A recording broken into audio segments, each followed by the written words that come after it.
কিছু মহল এই আন্দোলনের সুযোগটা নিয়ে অনাকাঙ্ক্ষিত উচ্চাবিলাস চরিতার্থ করার সুযোগ নিয়ে সন্ত্রাসী কর্মকাণ্ডে লিপ্ত হয়। এর ফলে এই কোমলমতি শিক্ষার্থীদের আন্দোলনকে ঘিরে যে সকল ঘটনা ঘটেছে তা খুবই বেদনাদায়ক ও দুঃখজনক।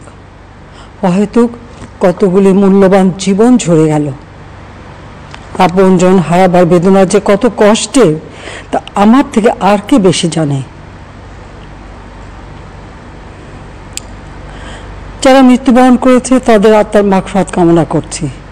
পরিবারের সদস্যদের প্রতি গভীর সমবেদনা জানাচ্ছি। আমি প্রতিটি হত্যাকাণ্ডের নিন্দা জানাই। যে সকল ঘটনা ঘটেছে তা কখনোই কাম্য ছিল না।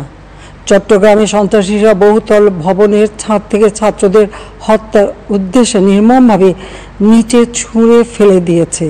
অনেক ছাত্রের হাত পায়ের রগ কেটে দেয়, তাদের উপর লাঠি পেটা ও ধারালো অস্ত্র দ্বারা আঘাত করে। একজন মৃত্যুবরণ করেছে, অনেকে মৃত্যুর সাথে পাঞ্জা লড়ছে। ঢাকা, রংপুর এবং রাজশাহী বিশ্ববিদ্যালয়ের উপাচার্যের বাসভবন ও ছাত্রছাত্রীদের আবাসিক হলে অগ্নিসংযোগ ও ভাঙচুর করা হয়। সাধারণ পথচারী, দোকানিদের আক্রমণ, এমনকি রোগীবাহী অ্যাম্বুলেন্স চলাচলে বাধা প্রদান করা হয়। মেয়েদের হলে ছাত্রীদের উপর আক্রমণ করা হয়েছে এবং লাঞ্ছিত করা হচ্ছে। আবাসিক হলে প্রবোজদের হুমকি দেওয়া হয় এবং আক্রমণ করা হয়েছে। শিক্ষকদের উপর চড়াও হয়ে তাদের গায়ে হাত তোলা হয়েছে।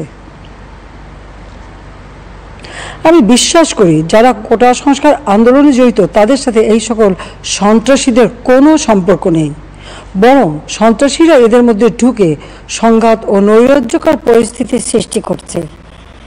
এই ধরনের ঘটনার সঙ্গে যারা জড়িত তাদের চিহ্নিত করে উপযুক্ত শাস্তির ব্যবস্থা করা হবে।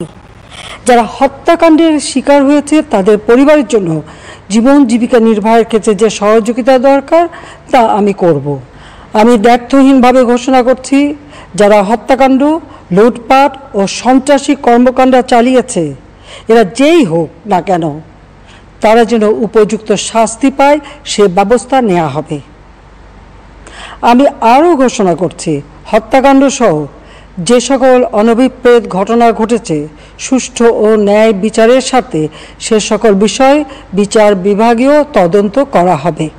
আমি আবারও এই অনাকাঙ্ক্ষিত ঘটনায় যারা নিহত হয়েছেন তাদের জন্য গভীর দুঃখ প্রকাশ করছি এবং পরিবারের সদস্যদের প্রতি আমার সমবেদনা জানাচ্ছি।